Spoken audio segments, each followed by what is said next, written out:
What's going on, everybody? Hope you're all doing well. Hope you are all rested after the very exciting Eurovision that we had. I'm back home in Canada. I had a really amazing time in Liverpool. And before too much time passes, I wanted to just kind of digest the score from this year and talk about what exactly happened. So we'll dive right in and we'll begin at the very top of the scoreboard. So after all the speculation and hype, we got the winner that was most expected, Loreen from Sweden. And it was historic because she's now the first woman to have won twice, only the second person to have won twice as a performer, and now Ireland is sharing the crown with Sweden for most wins out of any participating country, which honestly is something that I think was going to happen sooner or later. And the fact that it was Loreen who was able to do that, I think is pretty great considering the icon that she has been up to now. But it was perhaps not the winner that the largest group of people wanted. Obviously, Finland was the huge televote favorite. And for that reason, it might have felt a bit anticlimactic depending on which group of people you were with in the final. That was certainly the feeling that I had with my group of people in the press center. A lot of them wanted Finland to win, and they were certainly happy for Sweden, but maybe not necessarily excited. And I did actually record a video of a reaction to the results as they were coming in, but I've been a bit reluctant to post it because it just feels like the wrong way to end the year. And I know that these feelings can kind of really get to people about how the results should be. Maybe I'll change my mind down the road and actually post it, but I'll have to wait and see. Now, the running story since March was that this was going to be a two-horse race between Sweden and Finland. And it's so interesting that with the results, it manifested in a way that truly split the two systems, with the public really getting behind Finland and the juries really getting behind Sweden. Ultimately, it was going to come down to which song could get more support from the other system. And we knew that Sweden could really get televotes as well. The question was really how Finland was going to be doing with the juries because of the kind of song that it was and because of the execution of the performance. All things considered, Finland actually did quite well with the juries. I know that it might not seem that way in points, but when you consider the fact that it finished above 21 other songs, a number of them that were thought of as like more jury friendly, it is actually a pretty good finish. And it does go to show you that the jury will recognize a certain level of creativity and imagination, unlike what people seem to think. Because the split was so drastic and it resulted in the public's first choice for winner not being the overall winner, we again see this debate arise about the juries in Eurovision and what role they play. There have even been previous participants like Konstrakta from Serbia last year, Damir Kedzo from Croatia a few years ago, and the head of delegation for Norway all weighing in saying that they want to see a change with how the jury system operates and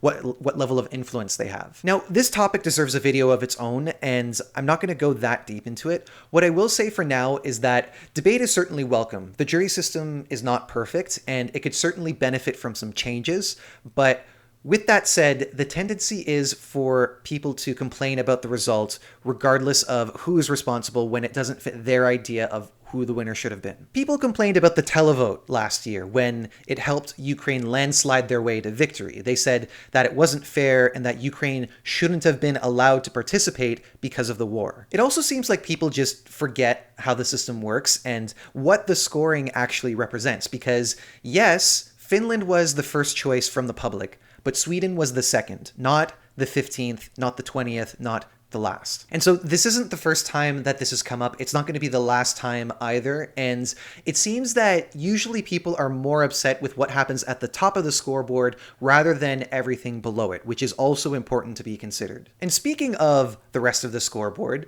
how many of you got your predictions right? Because I definitely didn't. I also saw that a lot of what were perceived to be fan favorites outside of the big two, this two-horse race, they ended up more in the middle than anything. And it's just interesting how things unfold when all the points are up at the top and there's so little for everyone else. There were really only two songs that were liked a lot and fairly equally by the jury and televote, and they were Israel and Italy. Israel, I have to say, wouldn't have been a choice of mine for third place. I respect how well executed it was and professional and how great of a performer that Noah is, but I've just never felt like the song is all that. It's not interesting to me musically, and I feel like there was way too much dependence on the backing track, especially towards the end. And it definitely felt like they were trying to capitalize on what Chanel did last year by putting a lot of emphasis on the dance break, on the choreography, and making that like the big selling point. As far as why I think it worked so well, I think it was the best performed like girl bop that we had, which certainly appeals to the Eurovision audience, and it was definitely given a very favorable spot in the running order. So I don't think I would argue too much with the results. It's just not what I would have chosen myself. With Italy, I was also quite surprised that it did so well. I was expecting it to land in the top 10 because, you know, people really love Italian ballads, but I thought that it might have been a bit too ordinary in order to be like a real big contender. But in hindsight, I actually think that's what worked in Italy's favor because there were so many pop songs, so many bangers. It was all so high energy that we needed a breather moment. And considering that they were offering something that was familiar but well performed, well composed, it makes sense that this was quite loved. It was the breather moment that I thought Armenia was going to be, and I think that people really appreciated that. And as for the rest of the top 10, I'm pretty pleased with who made it in there, but it's just so interesting because they're all the result of lopsided voting, with Norway and Ukraine being heavily supported by the televote, and Belgium, Estonia, Australia, and Czechia being supported by the jury. And then we get to the middle section, which is where you find a lot of these fan favorites like Austria, Spain, France, and Croatia. Now, if you look closely, there's only a 37-point difference from 10th and 20th place. And in between the songs, you have gaps as little as 1 or 2 points. And so if you're disappointed about one of these songs not finishing as high as you wanted them to, consider the fact that there are so many conditions that go into the scoring of Eurovision. And if there was even a slight change to the running order, that could have been the difference of a few points. And with how the ranking is, you could have actually seen major gains and losses in the actual position. And so this is certainly the year where the ranking on the scoreboard really doesn't matter that much because there were so few points left over after all of the points, all the big points were at the top. As for what ended up on the lower end of the scoreboard, I don't think there are too many surprises. I certainly wouldn't have put Portugal and Serbia there, but I think considering their spot in the running order and the fact that they weren't necessarily heavy hitters, it isn't too surprising. You also have Albania there, which certainly wasn't the most competitive entry for Eurovision, but interestingly enough, people still responded to it quite a lot, and it actually ended up in 10th with the televote with only 59 points. And that goes to show you just how top heavy all the voting was this year. With our host country, the UK, I think the writing was on the wall for a while now. We had never really seen a performance where the vocals were at the level that they needed to be. And especially going last in the show after all of these other performances that were much more tightly executed and were, you know, a bit more interesting musically, I don't think it's that surprising that it ended up so low. Now, despite that, the song is getting some chart success in the UK. I've certainly always felt like this was more of a radio song than a Eurovision song, so let's see if that continues. And then finally, we have Germany, bottom of the scoreboard again, sadly, although with quite a few more points than their last two finishes. Before the show, my sense was that Germany would be one of the contenders to come last with the jury, but I was also expecting that the televote was going to save it a bit and really pull them out of the very, very bottom spot. Now, when I reflect on the performance and thinking about how it compared to everything else, I don't think there were that many kind of unique selling points in order for people to really get behind it.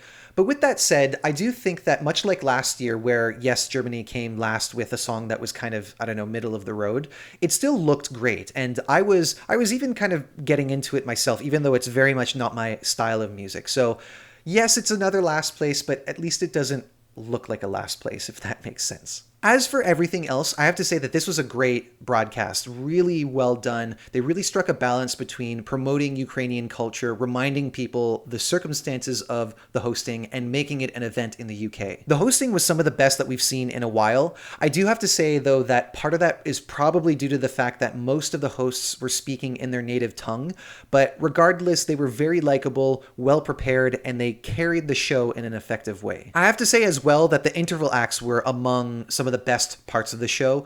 They were consistent with the tone of the show, emotional at times, but still hopeful, and it feels like they selected the right performer for each song that they did. As for the city of Liverpool, I absolutely loved it. Great place, really beautiful architecture, great atmosphere. People were really friendly. I only wish that I could have spent a bit more time there so I could have done something Beatles related, but I'll have to save that for a future visit. One thing that was really encouraging was seeing how the locals embraced the event with genuine excitement. And one of the best things to come out of the show is seeing how these songs have been ranking on the UK charts, which is a big deal. Our winning song Tattoo has debuted in the number 2 spot, and along with Cha Cha Cha, Queen of Kings, and I Wrote a Song, all of them occupy a spot in the top 10, which has never happened before. And in an article about this on the BBC's website, there was one part that made me really happy to read. It also shows how Eurovision has shed its reputation for cheesy novelty songs and started churning out bona fide pop hits, a phenomenon the UK has admittedly been very slow to catch on to. I call that a win, and I hope that this attitude continues going into the future. And so that's it. That's been the Eurovision 2023 year. Thank you all for joining me on this journey. I'm so grateful for all of you who watched and shared and liked and commented on the videos. Thank you to all the artists and the delegation members who granted me the opportunity to speak to them. To all the lovely people that I met in Liverpool in the press center and around in other places, especially those of you who recognized me and approached me. I honestly don't have much of an idea of what my presence is being all the way over here, and I'm so grateful that you took the time to talk to me. Thank you so much. Now, although Eurovision 2023 is over, I'm not going anywhere. There are other videos that I want to make. We're definitely going to be talking about the jury system, so be on the lookout for that. And if you've discovered me recently, I would love if you subscribe to the channel so that you can talk with me more about Eurovision, about the year to come. We're going to Sweden next year. Sweden puts on a fantastic show, so I know there's going to be lots to look forward to, and I hope that you stick around for it. That's all for now. Once again, thank you, and I hope to see you next time. Until we meet again.